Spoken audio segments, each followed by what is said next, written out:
Baik, terima kasih. Bapak sekalian, izinkan saya untuk paparin materi presentasinya. Sudah terlihatkah?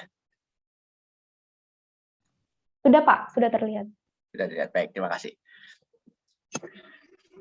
Nah, kita akan bahas beberapa hal terkait sama sukuk ini. Yang pertama kita tentu bahas secara teoritisnya, konsepnya sukuk seperti apa, terus jenis-jenis sukuk itu apa aja, lalu skema sukuk, dan kemudian ada inovasi-inovasi dari produk sukuk ini. Lalu di akhir kita ada sedikit studi kasus. Ya.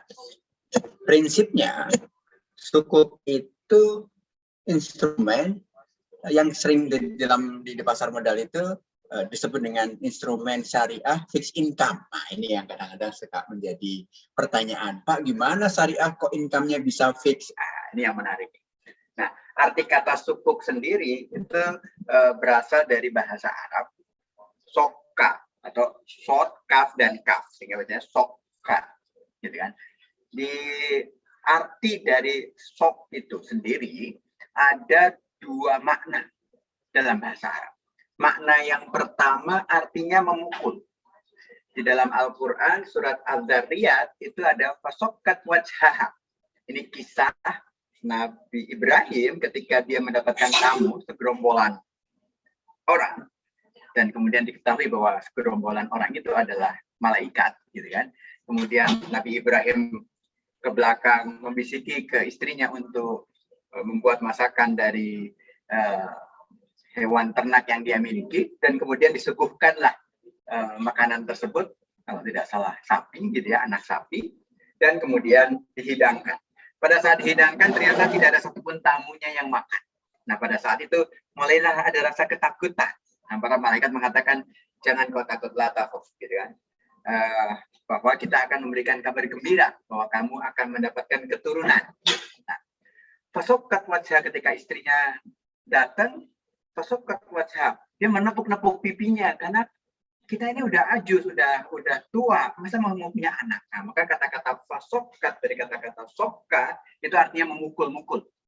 Dalam kamus lisan dan Arab disebutkan bahwa memukul dengan keras. Itu makna yang pertama. Makna yang kedua, kata sokka ini bahasa yang mu'arrab. Mu'arrab itu diambil dari bahasa lain yang dimasukkan ke dalam bahasa Arab. Ya, seperti di Indonesia kan banyak sekali ya. Faidah itu sebenarnya dari bahasa Arab, ya, transportasi sebenarnya dari bahasa Inggris gitu kan, kemudian dimasukkan ke dalam bahasa Indonesia. Nah, demikian pula dalam bahasa Arab.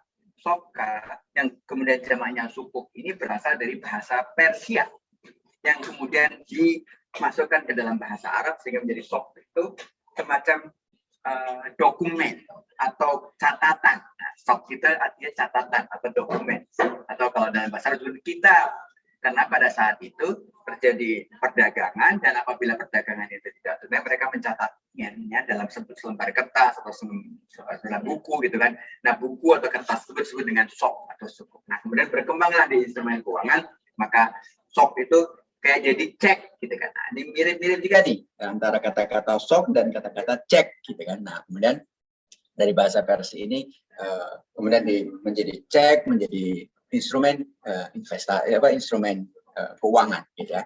Nah, dalam yang digunakan adalah makna yang kedua, bukan yang memukul ya, tapi makna yang catatan ya tadi, yaitu dokumen, sertifikat, bukti kepemilikan, bagian dari penyertaan dan sebagainya. Ini sekedar pengetahuan buat kita semua.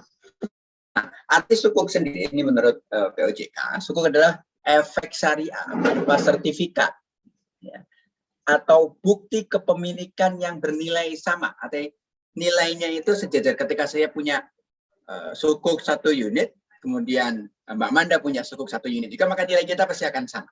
Gitu. Jadi setiap bagian dari nilai ini, setiap unitnya, kalau boleh saya istilahkan itu unit, itu memiliki nilai yang sama dan mewakili bagian yang tidak terpisahkan atau tidak terbagi atau tidak kenal dengan suyu, undivided shares. Jadi kayak kita undivided suyu itu kalau dalam ilmu fikih pertama kali dikenal itu justru di ilmu waris.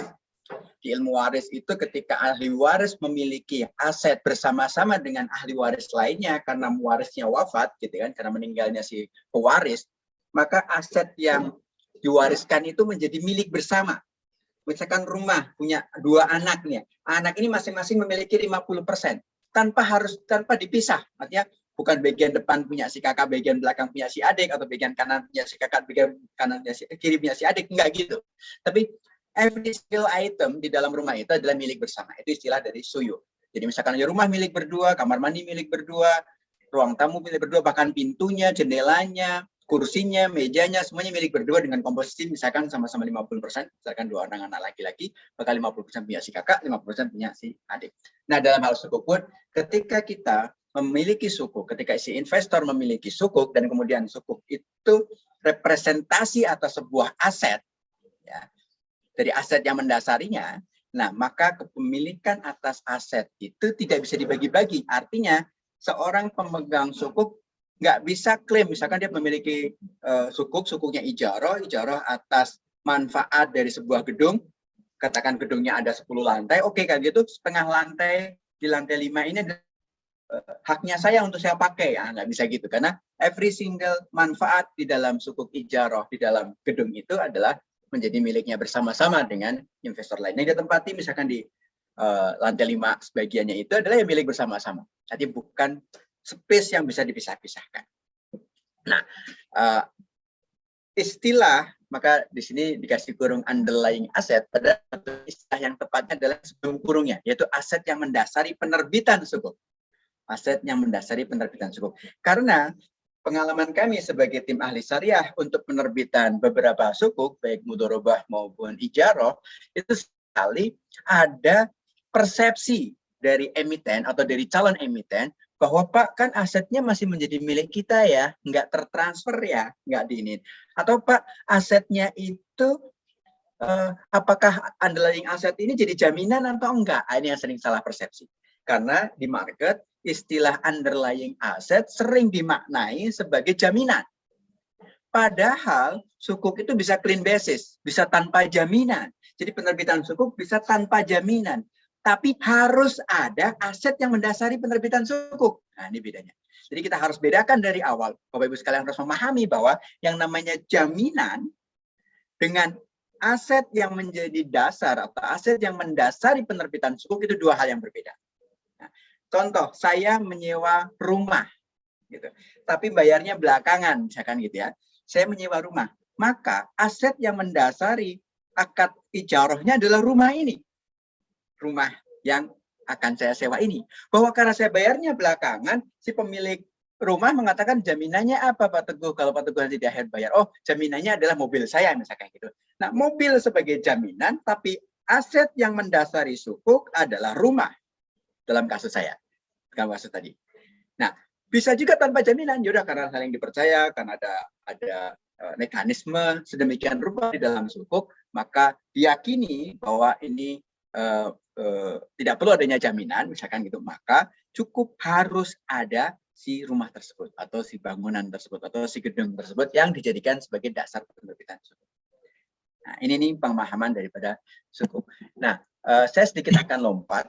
Kalau di fatwa disebutkan bahwa mirip ya, tapi kita ada sedikit wording yang berbeda sedikit dalam Fatwa Dewan Syariah Nasional Majelis Ulama Indonesia nomor 137, sukuk adalah surat berharga syariah atau efek syariah, berupa sertifikat atau bukti kepemilikan yang bernilai sama dan mewakili bagian kepemilikan yang tidak bisa ditentukan batas-batasnya, atau musya' tadi itu, atas aset yang mendasarinya. Maka istilah yang digunakan adalah aset sukuk atau usulus sukuk. Istilah dalam bakunya di referensi-referensi yang dikaji di dalam Dewan Syariah adalah menggunakan wording usulus sukuk. Setelah diterimanya dana sukuk, ditutupnya pemesanan, artinya sudah nggak ada yang lagi, dan dimulainya penggunaan dana sesuai peruntukannya.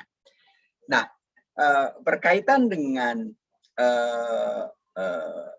usulus sukuk ini, maka kita definisikan apa yang dimaksud dengan usulus sukuk. Usulus sukuk adalah aset yang menjadi dasar penerbitan sukuk yang terdiri atas aset berwujud atau al-a'yan, atau manafi dari al-a'yan tadi, dari a'yan yang lainnya, misalkan jadi manfaat-manfaat atas aset berwujud, ini biasanya digunakan untuk skema ijarah, atau khodamat atau jasa, ini juga biasanya dipakai juga dalam sukuk ijarah, aset atas proyek tertentu, mewujudat masyru' muayyan dan atau aset kegiatan investasi yang ditentukan. Kegiatan investasi ini maksudnya adalah termasuk juga kegiatan usaha dari si emiten tersebut yang dijadikan dasar untuk penerbitan sukuk.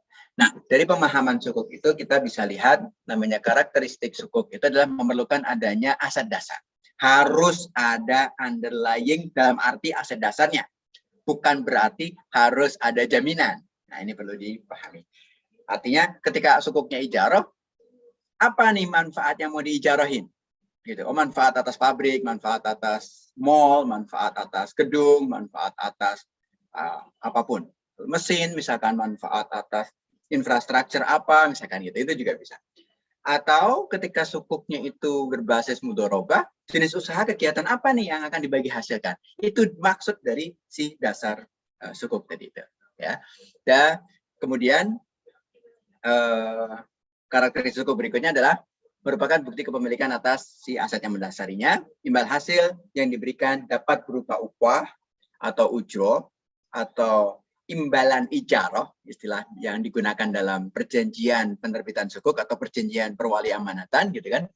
Yang sukuknya adalah sukuk ijaroh, atau juga bisa misalkan nanti kemudian kita ada inovasi penerbitan sukuk dengan skema akad murabahah, misalkan maka selisih lebih dari harga atau margin, dan untuk akad mudharabah, musyarakah itu menggunakan skema bagi hasil. Nah, imbal hasil ini tentu harus disesuaikan dengan jenis akad yang digunakan dalam penawaran umum sukuknya. Sukuk juga harus terbebas dari unsur-unsur yang diharamkan, riba, gharar, maisir, dulum, dan semuanya semua yang diharamkan harus terbebas dari itu, dan penggunaan dana harus sesuai dengan prinsip syariah. Jangan sampai hasil penerbitan sukuk dipakai untuk pembukaan minuman keras, misalkan pabrik minuman keras. Meskipun ada lainnya adalah suatu hal yang halal, misalkan lainnya atau si aset dasar sukuknya adalah sebuah gedung, misalkan gitu ya. Tapi penggunaan dananya untuk produksi minuman keras ya nggak boleh, atau untuk bikin bisnis kasino ya nggak boleh, atau penggunaan yang diharamkan lainnya.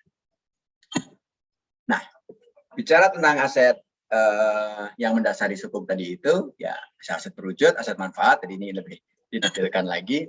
Nah, lalu kita kenal instrumen di pasar modal itu namanya obligasi. Dulu bahkan sukuk ini namanya obligasi syariah. Sebelum masuk ke perbedaan ini, Ibu Bapak sekalian, kalau teman-teman para dosen ada yang suka baca-baca referensi dari Timur Tengah, kita tidak boleh terjebak begitu yang namanya sukuk pasti syariah. Belum tentu. Kalau di Indonesia, wording sukuk secara terminologi di peraturan perundangan memang spesifik untuk yang syariah. Tapi ketika kita membaca referensi, terutama referensi terkait dengan Islamic Finance di Timur Tengah, sering kata sukuk ini bisa berarti syariah dan konvensional. Meskipun lazimnya istilah sukuk digunakan untuk yang syariah, lazimnya. Tapi beberapa referensi saya membaca sukuk ya maksudnya umum. Makanya karena sukuk itu kan artinya sertifikat tadi. Dokumen, sertifikat, atau efek kalau di bahasa kita. Nah, biasanya kalau maksudnya adalah sukuk yang syariah, disebutnya sukuk al-islamiyah. Sukuk al-islamiyah. Sementara obligasi di literatur sekarang menyebutnya adalah sanadat. Atau sukuk yang secara umum aja berarti bisa obligasi, bisa sukuk yang syariah. Bisa obligasi yang konvensional maupun sukuk yang syariah. Gitu. Jadi ini sekedar pengetahuan sehingga kalau baca, loh kok skema sukuk di referensi ini kok ribawi banget ya. Ini jangan-jangan maksudnya adalah sukuk dalam arti sertifikat atau si efek tadi itu yang bukan berarti syariah. Makanya di standar OIV standarnya itu menyebutkan sukuk al-islamiyah. Ada kata-kata islamiyah karena menunjukkan bahwa ini adalah instrumen efek syariah. Nah, apa bedanya sukuk dengan obligasi yang konvensional? Pertama, tadi karena ini ada aset yang mendasarinya, maka kepemilikan bersama atas suatu aset atau suatu manfaat dari aset atau suatu jasa atau suatu proyek atau suatu investasi tertentu. Ini kepemilikan bersama oleh para investor. Sementara obligasi adalah pernyataan utang dari emiten kepada investor, dari penerbit sebagai sebagai pihak yang berutang dan investor sebagai pihak yang utang, maka sering disebut sebagai surat utang. Ya, surat utang di konvensional atau di negara gitu yang konvensional namanya SUN, surat utang negara. Ya. Lalu klaimnya untuk yang sukuk klaim kepemilikan atas aset, sementara yang konvensional klaimnya klaim atas piutang kepada penerbit obligasinya. Ya. Penggunaan dana hanya boleh untuk yang sukuk, hanya boleh untuk kegiatan usaha yang tidak bertentangan dengan prinsip syariah, sementara kalau konvensional ya bebas. Gitu. Meskipun kemarin ada sempat agak ini juga ya, ada diskusi juga, kok ada ya reksadana meskipun konvensional, kok terang-terangan beli saham dengan jumlah yang cukup besar untuk saham minuman keras gitu, ada juga kayak gitu. Dan juga konvensional ya bebas lah gitu kan. Sementara kalau yang syariah nggak boleh. Imbal hasilnya kalau yang di obligasi konvensional berupa bunga. Bahasanya juga pakai kupon juga, di sukuk juga pakai bahasa kupon, tetapi substansinya adalah bagi hasil atau imbalan atau ujroh tadi itu, atau margin kalau memang sukuknya berbasis baik. Underlying dalam arti adalah pihak ya aset yang mendasari penerbitan sukuk adalah harus ada, sementara di obligasi ya karena surat utang ya surat utang aja, bisa pakai underlying, bisa juga enggak. Gitu. Tim ahli syariah harus ada di penerbitan sukuk. Yang berhak berwenang, saya lihat juga tadi beberapa peserta ada yang sudah berpengalaman juga atau yang sedang menangani juga penerbitan sukuk di negara kita ini, korporasi terutama. Saya lihat ada beberapa peserta yang pengalaman juga sebagai anggota tim ahli syariah untuk penerbitan sukuk. Itu berkaitan. Berikutnya adalah berkaitan dengan jenis-jenis sukuk. Ada sukuk korporasi, ada sukuk negara, ada sukuk daerah. Jadi sempat ada kuis ya. BUMN itu kategorinya korporasi karena badan usaha bentuknya PT, ya kan, yang dimiliki oleh negara, gitu. Atau mungkin ada yang mayoritas dimiliki oleh negara, gitu ya. Sehingga sukuk yang diterbitkan oleh perusahaan, termasuk perusahaan swasta, baik TBK maupun non TBK. Jadi untuk menerbitkan sukuk tidak harus TBK dulu, gitu. Kemudian BUMN ataupun anak perusahaan BUMN, misalkan BSI dulu, Bank waktu BSM menerbitkan sukuk, gitu ya. Nah, ini juga masuk dalam kategori anak perusahaan BUMN ataupun BUMD. Ketika dia menerbitkan sukuk, maka masuk kategorinya bukan sukuk negara, tetapi sukuk korporasi, karena dia adalah badan usaha. Sementara kalau sukuk negara adalah sukuk yang diterbitkan oleh negara, oleh pemerintah melalui Kementerian Keuangan. Nah, dalam hal penerbitannya, Kementerian Keuangan itu membentuk yang namanya perusahaan penerbit SBSN, Surat Berharga Syariah Negara. Jangan salah ya, ada nyebutnya Surat Berharga Negara Syariah. Nah, ini khawatir nih, yang syariah negaranya, bukan surat berharganya. Nah, sehingga istilah yang digunakan adalah Surat Berharga Syariah Negara. Sehingga yang syariah adalah surat berharganya yang diterbitkan oleh negara. Baik dalam denominasi rupiah maupun dalam denominasi mata uang selain rupiah atau mata uang asing. Sementara sukuk daerah ini yang kita lagi nanti ya Mbak Manda ya, saya kira belum ada nih, belum pecah telur nih sukuk daerah nih ya. Jadi sukuk yang diterbitkan oleh pemerintah daerah. Isunya memang cukup banyak, selain berkaitan sama instrumen sukuknya juga berkaitan sama kementerian lain, terutama Kementerian Dalam Negeri yang membawahi pemerintah daerah. Jadi penerbitan sukuk daerah itu adalah sukuk yang diterbitkan oleh pemerintah daerah yang dapat juga menjadi alternatif pendanaan buat pembangunan daerah selain dari APBD. Nah, dari sisi berdasarkan si underlying-nya, itu ada sukuk back, aset back sukuk, aset yang benar-benar di backup oleh adanya suatu aset tertentu atau hanya aset yang base sukuk yang berbasis pada aset tertentu. Ya, sisi perlakuan akuntansinya, kalau aset back sukuk artinya benar-benar ini melekat pada aset tersebut sehingga biasanya dicatatkan sebagai off balance sheet. Sementara kalau aset base tetap ada di balance sheet-nya si penerbit, si emiten, ya, dicatatkan sebagai aset perusahaannya tetap di situ. Kepemilikannya kalau aset back maka terjadi transfer of ownership secara legal atas aset yang menjadi dasar penerbitan sukuk itu kepada investornya sukuk atau pemegang sukuknya. Ya. Sementara kalau aset base tidak ada terjadi transfer of ownership, tapi biasanya terjadi transfer of manfaat gitu atas aset yang menjadi dasar penerbitan sukuk kepada investor, kepada pemegang sukuk. Sumber penghasilannya kalau aset back securities atau aset back sukuk harus dari cash flow dari asetnya tersebut. Ya. Sementara kalau aset base yang berbasis aja, maka dia pembayarannya bisa dari cash flow-nya si penerbit atau dari issuernya atau dari originatornya. Rating, analisis ratingnya untuk aset back sukuk ini adalah dari cash flow asetnya tersendiri, sementara kalau aset base sukuk itu ngambil dari cash flow-nya penerbit. Akad-akad yang digunakan sebetulnya banyak sekali. Hanya aja di Indonesia hanya masih menggunakan akad ijarah, mudharabah, dan wakalah. Wakalah pun sampai hari ini yang saya tahu baru ada satu. Ada sekarang lagi proses untuk penerbitan sukuk wakalah, tapi masih sangat preliminary dan saya melihat rasanya tidak tepat menggunakan akad wakalah sesuai dengan skema yang akan digunakan, sehingga kemungkinan juga akan menggunakan akad ijarah. Ya, apa ijarah? Ya berbasis pada pengalihan manfaat. Nah, kita sering mengistilahkan ijarah itu dengan sewa menyewa. Padahal sebetulnya ijarah itu lebih luas dari sewa menyewa. Kalau sewa menyewa itu identik dengan adanya suatu barang, padahal kalau ijarah bisa atas suatu barang, bisa juga atas suatu jasa. Ya. Jasa Bapak ngajar, Bapak Ibu dosen ini ngajar, ya itu adalah akad ijarah.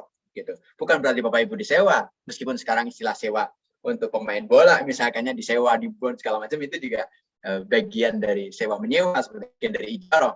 Nah, tapi dalam bahasa Indonesia sering disalahartikan bahwa sewa menyewa itu hanya pada objek tertentu, barang gitu, sementara pada orang tidak disilakan dengan sewa menyewa. Nah, ijarah itu bisa barang, bisa juga jasa, bisa juga pekerjaan seseorang. Nah, sukuk bisa juga diterbitkan dengan akad istisna. Ya, meskipun sampai hari ini di Indonesia belum ada karena beberapa keterbatasan. Pekan murabahah juga itu gimana nih? Oke, stop sharing ya. Oke. Nah, kita masuk ke skema sukuknya. Ini contoh dari skema sukuk berbasis akad ijarah.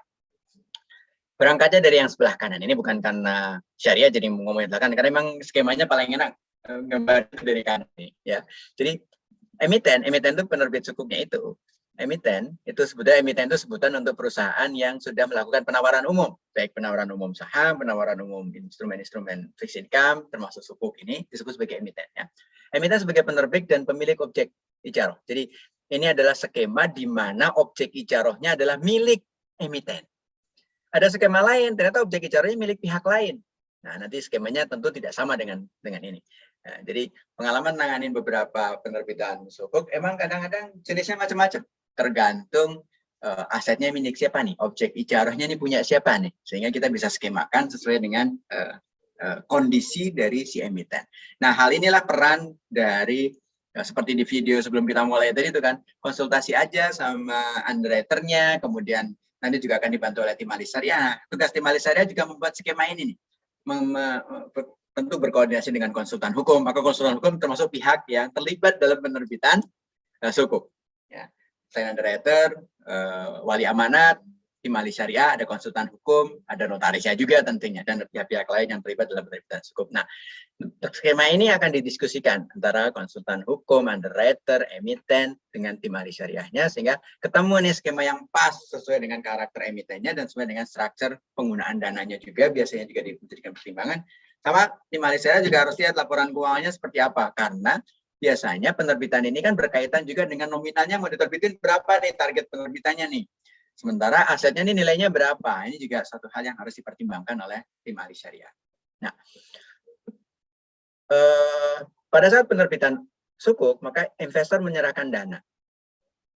Emiten menerbitkan sukuk, dalam arti menerbitkan sertifikat. Sekarang sih nggak pakai dokumen kertas lagi ya, udah scriptless, udah paperless nih, udah scriptless. Nah, karena aset ini adalah miliknya emiten dan penerbitan ini adalah dengan ijaroh, maka terjadi akad ijaroh antara investor dan emiten, di mana investor sebagai penyewa, emiten sebagai pemberi sewa, karena dia pemilik dari objeknya. Setelah skema ini terjadi, maka hak manfaatnya berpindah kepada investor.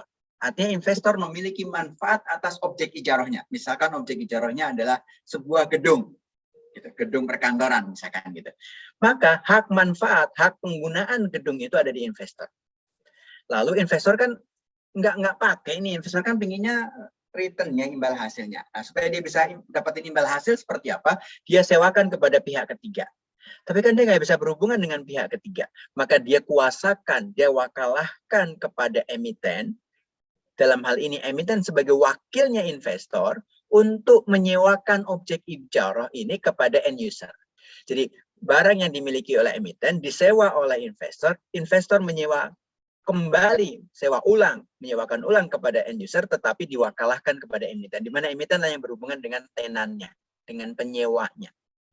Atas sewa menyewa ini, maka tenan ini atau penyewa akhir ini akan memberikan ujroh atau pembayaran ijarohnya, imbalan ijarohnya kepada emiten.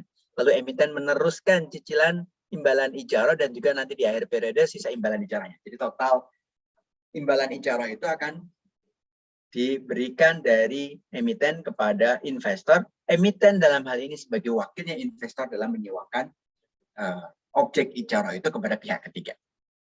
Ini salah satu contoh skema sukuk yang dilakukan di beberapa emiten di Indonesia, khususnya emiten yang memang dia memiliki aset tersebut. Dan ini jumlahnya relatif banyak ya. Lanjut, mudorobah. Umumnya skema sukuk dengan akad mudorobah ini, umumnya digunakan oleh lembaga keuangan, baik perbankan maupun multifinance yang syariah. Nah, ini berangkatnya, gambarnya dari investornya ada di sebelah kiri. Investor menyerahkan dana sukuk, penyertaan ya, karena dia akadnya adalah mudorobah, berbasis bagi hasil. Maka investor sebagai sahibul mal, emiten sebagai mudorib. Dia menerbitkan sukuk, dia menyerahkan dana. Investor menyerahkan dana, emiten menerbitkan sukuknya. Lalu dana yang dikelola oleh emiten, yang berasal dari investor tadi, digunakan untuk kegiatan usahanya emiten. Dalam hal ini misalkan lembaga keuangan, maka untuk pembiayaan syariah. Tapi tidak terbatas pada lembaga keuangan saja. Ada juga emiten-emiten yang bergerak di produksi tertentu gitu kan. Kemarin saya pernah mendampingi juga untuk produksi kertas misalkan gitu. Dia ada penjualan kepada udah ada purchase order dengan sebuah perusahaan lain gitu. Maka dari purchase order itulah digunakan untuk modalnya berasal dari dananya investor. Misalkan penerbitannya 1 triliun, dia pakai untuk kegiatan usaha dia, maka ada pendapatan. Untuk yang tadi pabrik kertas misalkan itu. Nah, ini dalam lembaga keuangan dia untuk pembiayaan, tapi khusus pembiayaan yang syariah. Dari pembiayaan syariah ini dia mendapatkan penghasilan. Karena misalkan pembiayaan syariah ini berbasis akad murabahah gitu kan, maka dia dapatin margin. Ya. Atau kalau berbasis campuran bisa margin, bisa bagi hasil, bisa ujroh gitu kan. Nah, maka secara full of fund dari si emiten ini dia akan terkumpul pendapatan dari kegiatan usaha yang menjadi dasar penerbitan sukuk, lalu distribusikan secara prorata, secara proporsional. Berapa sih dari total pembiayaan ini yang berasal dari dananya emiten, dari dananya investor, maaf, dari dananya sukuk. Kan kalau lembaga keuangan ada itu dari dananya DPK, ada dari dana emiten sendiri, ada yang dari dananya sukuk. Nah, hasilnya tentu dibagi secara proporsional ke dalam masing-masing pool of fund-nya. Nah, yang dari dana sukuk inilah secara prorata, secara prorate itu dibagi hasilkan.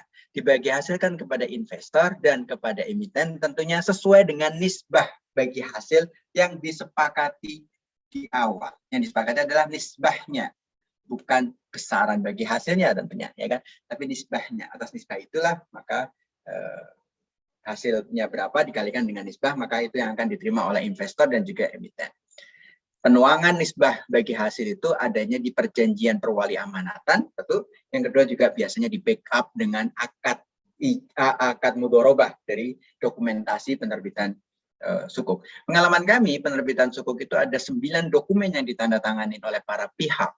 Ya, maaf, itu pada umumnya 9, tapi biasanya ditambah 2 lagi untuk akad pick up-nya, yaitu akad syariahnya. Yaitu ada mudharabah dan ada wakalah, misalkan kalau ada wakalah, atau ada ijarah dan ada wakalah. Jadi sekitar 11 dokumen yang ditandatangani, mulai dari perjanjian perwali amanatan, ya, kemudian nanti ada akad-akadnya masing-masing, kemudian ada surat dokumen pernyataan kewajiban, ya, terus ada penunjukan underwriter dan sebagainya. Itu ada dokumennya, ada cukup banyak, dan itu semuanya disubmit kepada OJK untuk mendapatkan pernyataan efektif dari OJK. Dan itu juga registrasi bisa dari registrasi pertama, registrasi kedua, dan diakhiri dengan registrasi ketiga yang endingnya adalah targetnya mendapatkan pernyataan efektif dari OJK. Skema yang ketiga yang ada di Indonesia adalah wakalah. Nah, wakalah ini berarti kan pemberian kuasa. Ya. Ini mirip dengan mudharabah tadi, di mana emiten, ya, sebagai penerbit itu menerbitkan sukuk sehingga dia menyerahkan dana. Nah, dana yang diserahkan, yang disertakan oleh si investor ini dikuasakan kepada emiten untuk kegiatan investasinya. Dari kegiatan investasi menghasilkan keuntungan. Keuntungan ini semuanya adalah menjadi miliknya investor. Maaf, ini harusnya bukan cicilan dan imbalannya, tapi ini adalah keuntungan investasi dibagi secara ini. Jadi tolong diperbaiki di modul masing-masing, bisa dicoret-coret gitu ya. Ini adalah dari keuntungan investasi ini diteruskan kepada siapa? Investor. Bahwa nanti emiten sebagai wakil daripada investor ini bisa mendapatkan ujroh jika wakalahnya ujroh, bisa juga tanpa ada ujroh jika wakalahnya bidunil ujroh.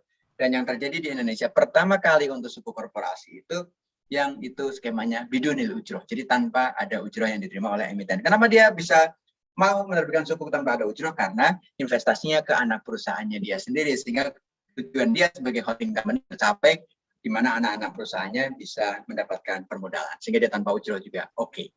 Meskipun kalau kita baca referensi-referensi di Timur Tengah, misalkan hampir semua revisi mengatakan namanya wakalah bil istismar, di dalam istismar di dunia keuangan hampir tidak mungkin tanpa ujroh. Bahkan ada yang mengatakan mustahil tanpa ujroh, karena untungnya dari mana? Nah, tapi di Indonesia itu terjadi, jadi tidak mustahil juga wakalah bil istismar untuk penerbitan sukuk itu tanpa ujroh.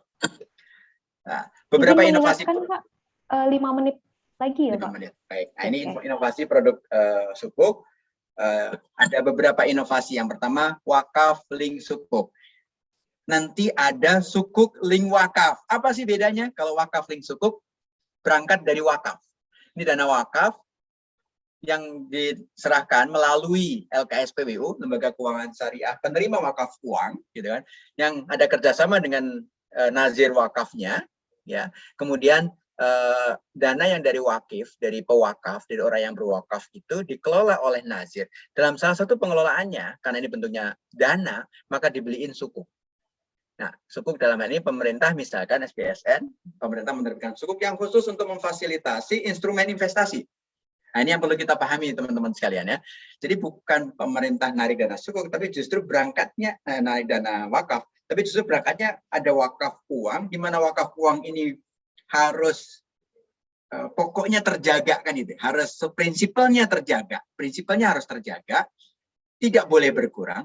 Sehingga perlu instrumen investasi, Nah, pemerintah menerbitkan SBSN untuk memfasilitasi adanya instrumen investasi yang prinsipalnya bisa utuh, yang kemudian bisa juga bahkan menghasilkan imbal hasil, di mana imbal hasil itu digunakan untuk masalah ummah, untuk rumah sakit, untuk kesejahteraan masyarakat, untuk pendidikan, dan seterusnya. Sehingga manfaat tujuan dari adanya wakaf terfasilitasi dengan adanya sukuk. Nah, inilah yang disebut wakaf link sukuk atau CWLS, cash wakaf link sukuk. Nah, ini tempatnya tetangganya OJK nih, yaitu Kementerian Keuangan yang banyak memberikan support, sehingga lembaga wakaf, nazir, termasuk Badan Wakaf Indonesia itu menjadi punya instrumen yang untuk menginvestasikan dana dari hasil wakaf ini, di mana prinsipalnya dana wakafnya tidak boleh berkurang. Sementara saya akan lompat sedikit. Sementara kalau sukuk link wakaf adalah berangkatnya dari sukuk, di mana sukuk ya treatmentnya treatment komersial. Nah, kalau tadi berangkatnya dari wakaf, orang mau berwakaf, wakafnya uang, wakaf uang ini dikelola ke dalam instrumen investasi yang aman, yang prinsipalnya nggak boleh berkurang, sehingga ada diterbitkan sukuk untuk memfasilitasi itu. Nah, kalau ini adalah sukuk yang diterbitkan secara komersial, tapi sukuk ini penggunaan dananya untuk mengutilisasi atau memanfaatkan tanah-tanah wakaf atau aset-aset wakaf. Di Indonesia ini banyak sekali aset wakaf yang belum optimal karena tidak ada modal untuk menghidupkan aset wakaf ini. Nah, contohnya rumah sakit, kampus-kampus, gitu kan. Sudah banyak yang produktif, tapi begitu diterbitin sukuk akan lebih besar lagi gaungnya. Sehingga diterbitkan sukuk di atas tanah yang akan dibangun kampus misalkan gitu. Atau perluasan kampus, tanahnya udah tanah wakaf ini. Nah, perluasan kampus ini membutuhkan dana modal, maka perlu diterbitkannya sukuk. Nah, sukuknya juga biasanya kalau kita tahu lah, kayak di Masjidil Haram itu depannya, itu Zam-Zam Tower. Zam-Zam Tower itu kalau Anda baca di atas gerbangnya itu ada tulisan wakaf. Wakaf, ini artinya dibangun dari wakaf. Digunakannya untuk komersial, untuk mall, untuk hotel, ada berapa hotel di situ bintang 5 semua. Hotel, ada 5 hotel kalau saya nggak salah di dalam itu. Nah, semuanya produktif. Gitu kan. Sehingga sukuk diterbitkan untuk membangun itu, tanahnya mah tanah wakaf. Sukuknya dipakai untuk membangun, nanti imbalan dari kegiatan komersial tadi itu bisa dipakai untuk imbal hasilnya investor, bahkan bisa mengembalikan prinsipal atau dana yang investor. Jadi investornya berangkat dari sisi murni komersial. Nah, cita-cita ini juga ingin kita implementasikan di Indonesia dengan skema yang jangka panjang. Di Saudi itu, yang di Zam-Zam Tower itu menggunakan akad al-hikr. Mereka sering nyebutnya al-hukr, tapi kalau kita baca referensi kitab-kitab Turos itu di kasril hak, jadi pakai hikr gitu ya. Ini tapi itu hanya istilah kayak hawala apa hiwala gitu ya. Ini al-hukr atau al-hikr. Al-hikr itu adalah semacam ijarah tapi jangka waktunya panjang sekali. Nah, sehingga seringkali al-hikr ini dipakai untuk BOT, build, operate, and transfer. Lanjut lagi, inovasinya juga green sukuk. Projectnya itu benar-benar project yang hijau. Jadi kalau tadi underlying-nya atau aset yang dari sukuknya adalah berasal dari underlying yang sesuai dengan skema green. Pertanyaan yang berikutnya ini, saya kira ini sudah menjelang akhir. Berikut merupakan, mungkin bisa dimunculkan lagi ya, berikut merupakan inovasi produk pada sukuk, kecuali